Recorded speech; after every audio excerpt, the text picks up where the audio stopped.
আসসালামু আলাইকুম বন্ধুরা, কেমন আছেন সবাই? আশা করি অনেক ভালো। আমিও আলহামদুলিল্লাহ ভালো।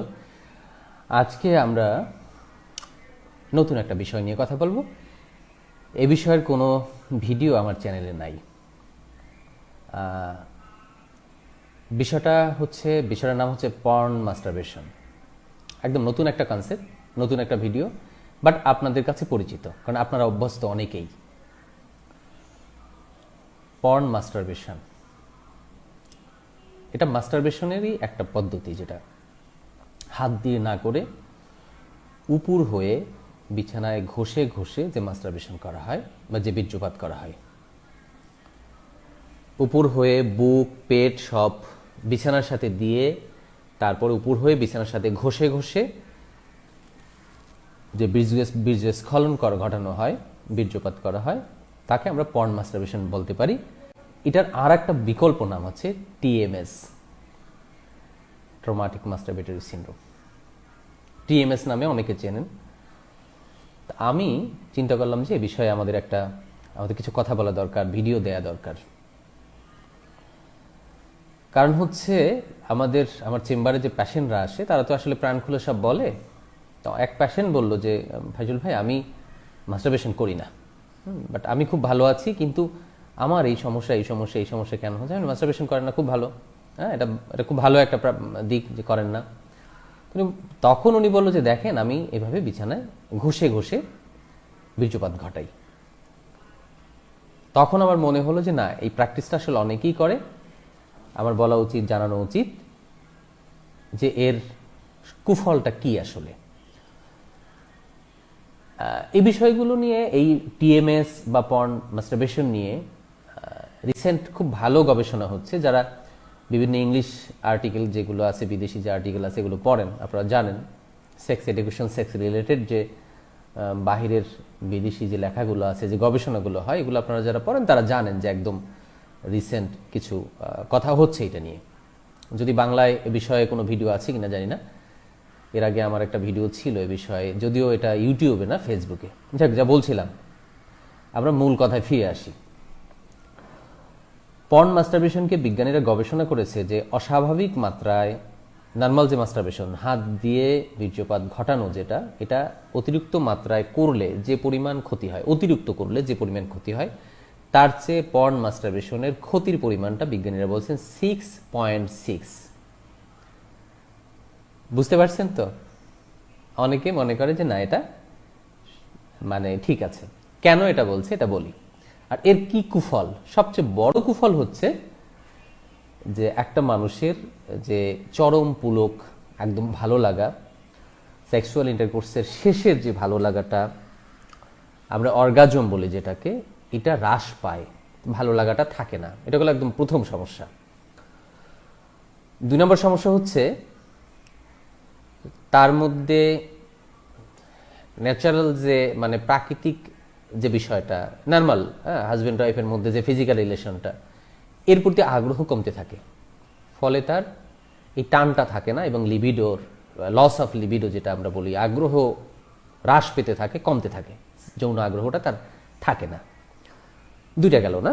একটা হচ্ছে তার মধ্যে সেক্সুয়াল ইন্টারকোর্স করছে, অনেকে বলে যে আমি সেক্সুয়াল ইন্টারকোর্স করছি, ফিজিক্যাল রিলেশন করছি, কিন্তু আমি কোনো ফিল পাচ্ছি না, আমার ভালো লাগছে না, আমি মনে হয় জোর করেই করছি। এটা একটা হয়। 2 নম্বর হয় কি, তার মধ্যে আগ্রহের অভাব হয়। তার পাশে ওয়াইফ আছে, অনেক দিন হয়ে যাচ্ছে, তেমন আর মন টানে না। 3 নম্বর হচ্ছে তার পারফরমেন্সের খুব ঘাটতি দেখা দেয়, ইরেকটাইল ডিসফাংশন হয়। দেখা যায় অন্য সময় ঠিক আছে, যখনই সে ফিজিক্যাল রিলেশনের জন্য ওয়াইফের কাছে যায়, তখনই দেখে যে তার নিস্তেজ হয়ে যাচ্ছে। স্বাভাবিকভাবে একটা চিন্তার বিষয়, ঘটনা কি, আমার সবসময় ঠিক থাকে, যখনই ওয়াইফের কাছে যাই তখনই নিস্তেজ কেন হয়? 3 নম্বর প্রবলেম, নিস্তেজ হতে পারে। 4 নম্বর প্রবলেম হচ্ছে, যেহেতু ব্রেন ওই বিছানার সাথে ঘষায় অভ্যস্ত হয়ে যায়, এর ফলে দেখা যায় যখন হাজব্যান্ড ওয়াইফের মধ্যে যে সম্পর্ক যখন হয়, ফিজিক্যাল রিলেশন হয়, সেক্সুয়াল রিলেশনটা যখন হয়, তখন তার প্রিমিচিওর ইজাকুলেশন বা দ্রুত বীর্যপাতটা হয়। আশা করি বুঝতে পারছেন। আমরা কিন্তু এটা অনেক সময় আমলে নেই না, পেশেন্টও বলে না। আমরা অনেক চিকিৎসা করি, দেখা যায় যে অনেক পরীক্ষা নিরীক্ষা করি, তার কোনো সমস্যা নাই। কিন্তু দেখা গেছে যে যাদের মধ্যে এই বদভ্যাসটা আছে এবং দীর্ঘদিন ধরে, তাদের ক্ষেত্রে কোনো কারণ খুঁজে না পাওয়া গেলেও, দেখা যায় ফিজিক্যালি কোনো সমস্যা নেই, না পাওয়া গেলেও তার এই সমস্যাগুলো হয়। কিছু কিছু ক্ষেত্রে যখন আমরা পেনিসের পরীক্ষা করার জন্য পাঠাই, তখন কিন্তু দেখা যায় যে তার ব্লাড সার্কুলেশন ঠিকভাবে হচ্ছে না, তার লিকেজ আছে, মানে হচ্ছে এত বেশি সে প্রেশার দিয়েছে, কারণ এটা তো সফট একটা জিনিস, তাই না, অসংখ্য রক্তনালী আছে, এত বেশি প্রেশার দিচ্ছে যে ওইখানে ক্ষতিগ্রস্ত হয়ে যায়। এটা থেকে বাঁচার কি উপায়? বাঁচার উপায় হচ্ছে, একদম প্রথম উপায় হচ্ছে, মানে 1 নম্বর, স্টপ মাস্টারবেটিং কমপ্লিটলি। একদম থামিয়ে দেন এখনই।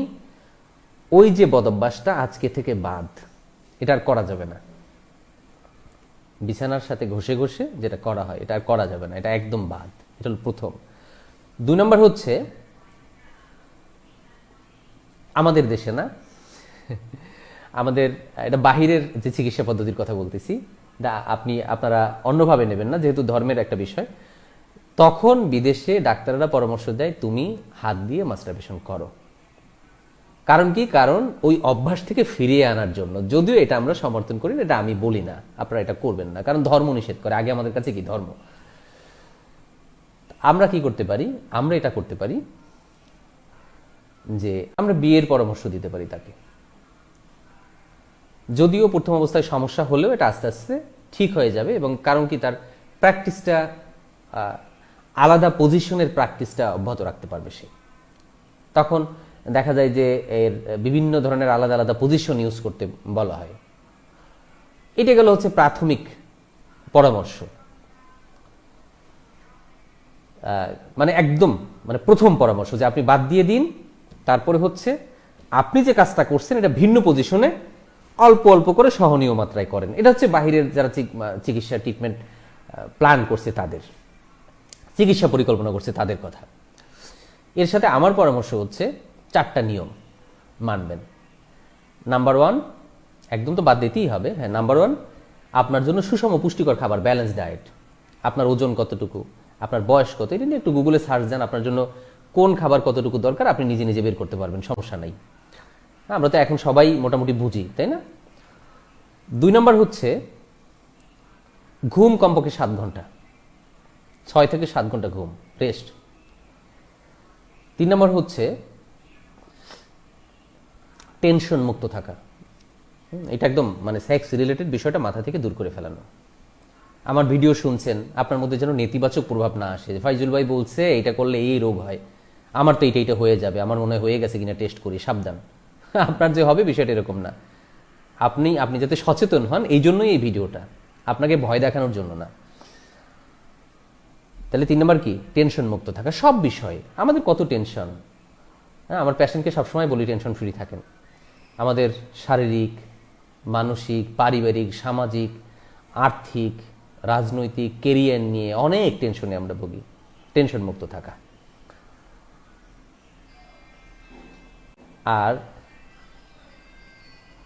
এক্সারসাইজ, 4 নম্বর হচ্ছে এক্সারসাইজ করা।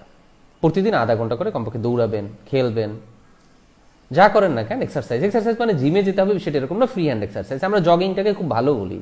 জগিং করবেন প্রতিদিন।